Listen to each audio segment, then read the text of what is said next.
हाय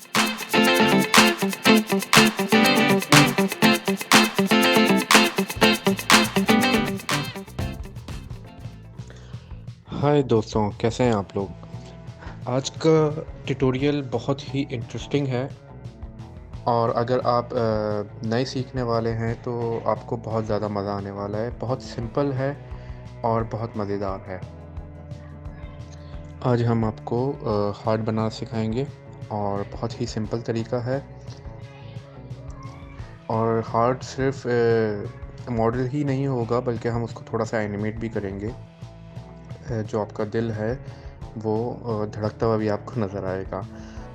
जो हमारा आपको सिखाने का जो तरीका है वो थोड़ा-सा डिफरेंट है। असल में हम आपको उस तरह से नहीं लेकर चल रहे कि हम आपको जो है ना बेसिक चीज़ें, मतलब इंट्रोडक्शन वगैरह हम करवाएँ कि ये पेन टूल है, ये क्या कहते हैं सिलेक्शन टूल है और ये है, वो है।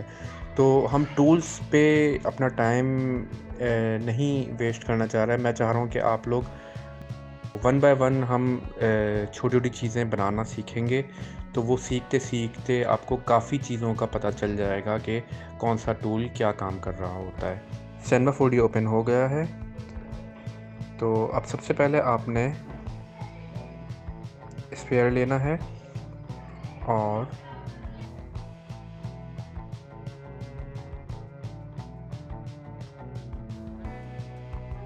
ये मैंने इसका मैश शो किया है। इसका मैश बहुत ज़्यादा हैवी लग रहा है, इसको हम थोड़ा लाइट करेंगे। ये देखें, यहाँ से हम इसकी वैल्यू को कम करेंगे।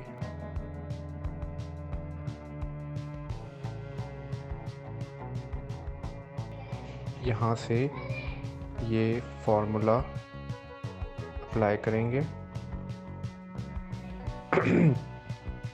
और इसकी सेटिंग आप देख लें। अच्छा जी, अच्छा आप ये देख रहे होंगे कि इस पे कोई फ़र्क नहीं पड़ रहा है। तो ये हमने एक्चुअली फार्मूला हमने बाहर रखा हुआ है। इसको हम इस स्फीयर के अंदर ड्रैग एंड ड्रॉप करेंगे और जैसे ही हम ड्रैग एंड ड्रॉप करेंगे इसका शेप चेंज हो जाएगा। तो जो हमने वैल्यू अप्लाई की थी वो आप इसके अंदर रख के भी वैल्यू अप्लाई कर सकते हैं। तो आप देखेंगे कि किस तरह से इसका शेप चेंज हो रहा है। मैं इसकी वैल्यूज़ को थोड़ा सा छेड़ूँगा ताकि आपको और ज़रा समझ में आ जाए कि किस तरह से इसका शेप चेंज हो रहा है। ठीक है, ये देखें। तो अब आपको समझ में आ रहा होगा कि फार्मूला की वजह से ये स्फीयर का शेप चेंज हो रहा है। आप देखते जाइए। अब हम यहाँ से इसके स्केल को थोड़ा सा सेट करेंगे ताकि जो हमें हार्ट का शेप है वो मिल जाए।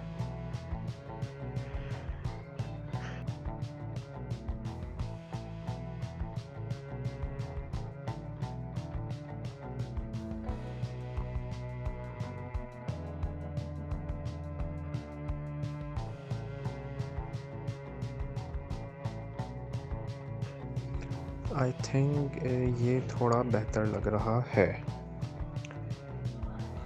ठीक हो गया जी। अच्छा जी, अब हम आगे चलते हैं। अच्छा जी, अब हम इस ऑब्जेक्ट का डुप्लिकेट लेते हैं। ये मैंने ऑल्टर प्रेस करके इसको ड्रैग एंड ड्रॉप किया है, तो इसका डुप्लिकेट ले लिया है और इसको मैं एक ग्रुप में डाल के, ग्रुप का है या नल का है, तो इसको डाल के और इसका नाम मैं रख रहा हूँ बैकअप।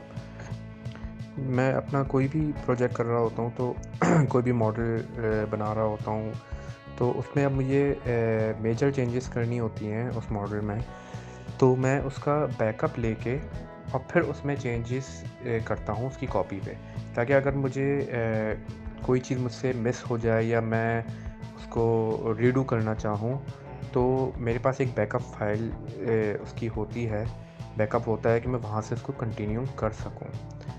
तो हालांकि ये बेसिक सा एक मॉडल है, इसमें बैकअप की ज़रूरत नहीं पड़ेगी, लेकिन फिर भी ये मेरी एक हॉबी बन चुकी है और अच्छी हॉबीज़ को कंटिन्यू रखना चाहिए। और मैं आपको भी मशवरा दूंगा कि आप भी इस तरह से बैकअप बनाएं हर थोड़ी देर बाद, ताकि अगर आपको कोई चीज़ रीडू करनी है तो कोई चीज़ ख़राब हो जाए तो आप उसको बैकअप से रिकॉल करवा सकें।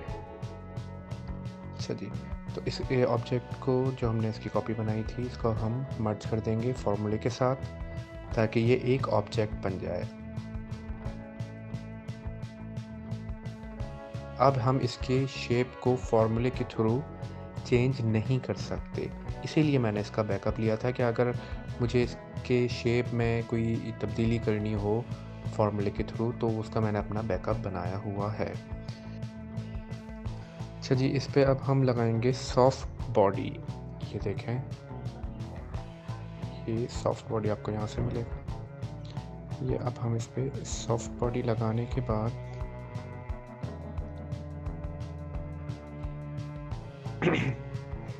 ये आप नीचे आए और इस पे आप की फ्रेम लगा दें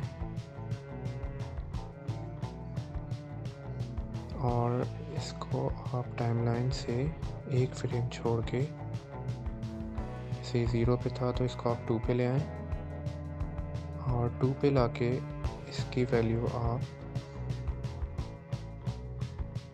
ये करके इस पे आप भी फिर की फ्रेम लगा दें और इसको एक फ्रेम आगे करके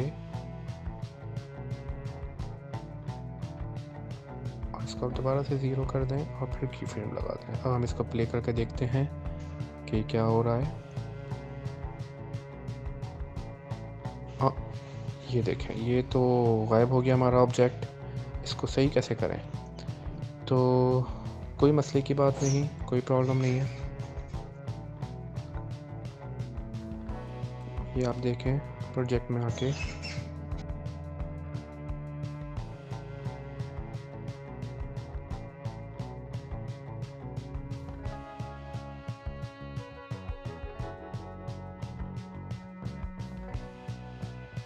यहाँ पर ये देखें ग्रेविटी आपको नज़र आ रहा है। इसकी ग्रेविटी को हम 0 कर देंगे। जब हम इसकी ग्रेविटी को 0 करेंगे तो अब ये ऑब्जेक्ट नीचे नहीं गिरेगा। अब हम इसको प्ले करके देखते हैं। ये देखें, और ये जो हमने की फ्रेम लगाया था इस पर आप देखें कि ये दिल पॉप अप कर रहा है, बिल्कुल ऐसे ही जैसे दिल धड़कता है।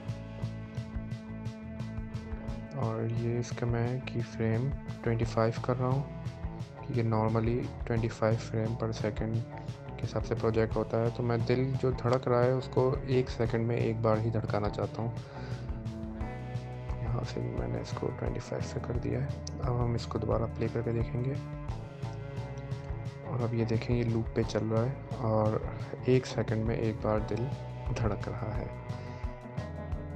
अच्छा जी, तो अब हम इस दिल को थोड़ा सा, जो हमने मैश इसका हल्का किया था, इसको हैवी करने के लिए हम इस पे ये लगा रहे हैं। देखें ऐसे एक्चुअल हमारा मॉडल लाइट वेट है और उसके मैश को हैवी होने से एक्चुअली ये होता है कि मैश स्मूथ ज़्यादा हो जाता है। तो अगर हम हैवी मैश पे ही काम करेंगे तो प्रोजेक्ट बहुत ज़्यादा हैवी हो जाएगा, फ़ाइल आपकी हैवी हो जाएगी। और अगर आपका कंप्यूटर ज़्यादा अच्छा नहीं है, उसका अच्छा ग्राफिक्स कार्ड नहीं है, तो आपको प्रॉब्लम भी हो सकती है। खैर ये तो छोटे ऑब्जेक्ट्स हैं, इसमें प्रॉब्लम नहीं होगी, लेकिन कोई आप बड़ा एनवायरनमेंट कोई बना रहे होंगे तो उसमें काफ़ी प्रॉब्लम हो सकती है। तो इस वजह से जो उसका मैश होता है वो कम से कम जो है ना मैश में और मॉडल का शेप निकालते हैं, बनाते हैं। और अगर उसको स्मूथ करना होता है तो फिर हम उसके ऊपर ये सब डिवीज़न लगा देते हैं। तो इससे मैश जो है ना वो हैवी भी हो जाता है और ऑब्जेक्ट आपका हल्का रहता है और इसका क्या कहते हैं जो शेप है वो स्मूथ हो जाता है। हम इसको प्ले करके देखते हैं।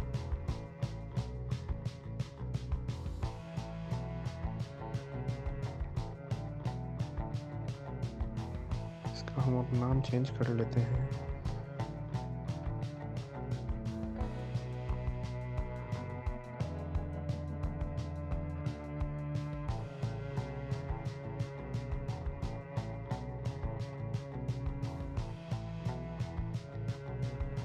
और अब हम इस दिल को इस हार्ट को कलर देते हैं। अच्छा, ये Cinema 4D 2024 है, तो इसमें आई थिंक डिफ़ॉल्ट सेटिंग हुई हुई है। ये यहाँ से मैं आपको दिखा रहा हूँ कि इसका हम नया मटेरियल ले रहे हैं, तो ये रेड शिफ्ट का मटेरियल आ रहा है। इसकी हम सेटिंग आपको चेंज करके दिखा देते हैं। यहाँ पर ये सेटिंग का एक ऑप्शन है, यहाँ पर आना है।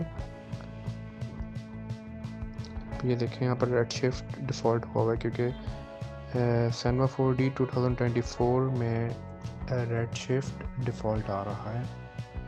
तो इसको हम स्टैंडर्ड पे कर लेते हैं और इसके साथ ही अब हम दोबारा नया मटेरियल लेकर आएंगे। ये देखें, अब ये मटेरियल यहाँ पर आ गया। सबसे पहले हम इसका नाम चेंज कर लें क्योंकि अभी तो ये एक ऑब्जेक्ट है, कोई बड़ा प्रोजेक्ट होता है तो आप मैनेज करके चलेंगे प्रोजेक्ट्स, मटेरियल्स के नाम प्रॉपर सही तरीके से रखेंगे, ऑब्जेक्ट्स के नाम सही रखेंगे तो आप का प्रोजेक्ट अच्छे तरीके से मैनेज हुआ होगा। कोई भी चीज़ आपको ढूंढने की ज़रूरत नहीं पड़ेगी। तो आप शुरू से अपनी आदत बना लें कि हर चीज़ की नेमिंग आप प्रॉपर करें। तो यहाँ से हम इसका कलर चेंज करते हैं। ये कलर हमने इसका रेड कर दिया, जो एक हार्ट का होना चाहिए हमारे अंदाजे के मुताबिक। थोड़ा सा हम इसको पिंक की तरफ ले आते हैं और थोड़ा सा डार्क कर देते हैं।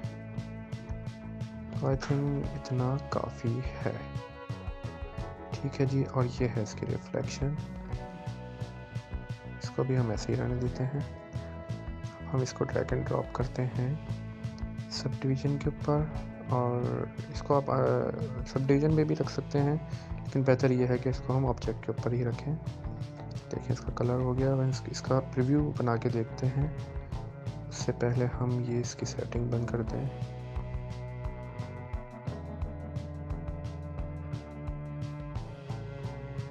ये हमने एक स्टिल फ्रेम इसका रेंडर निकाला है, ये देखें। तो इसको अब हम प्ले करके भी देख लेते हैं कि ये कैसा दिख रहा है। अच्छा, अब हम इसकी रिफ्लेक्शन पे थोड़ा सा काम कर लेते हैं। वैसे तो कोई ख़ास ज़रूरत नहीं थी, लेकिन मैंने सोचा थोड़ा सा हम इसके रिफ्लेक्शन के बारे में भी आपको बता दें। यहाँ से हम ये सिलेक्ट करेंगे और ये आप देखें कि बिल्कुल क्रोम इसका मटेरियल हो गया है, कि जैसे कि ये मेटल का बना हुआ है, सिल्वर। और इसको आप रेंडर करेंगे तो ये ऐसा ही चमकता दमकता आपको नज़र आएगा। इसलिए हम ये फर्स्ट लेवल पे जाके, ये एक ऑप्शन है और ये आपका दूसरा ऑप्शन, इसमें थोड़ी रिफ्लेक्शन ज़्यादा है तो हम इसका ये ऑप्शन ही सिलेक्ट करेंगे। और थोड़ी सी आप देख रहे होंगे इसमें रिफ्लेक्शन आने के बाद थोड़ी इसमें चमक सी एक आ गई है, थोड़ा खूबसूरत भी लग रहा है पहले से ज़्यादा। इसकी हम रिफ्लेक्शन को थोड़ा सा कम करेंगे।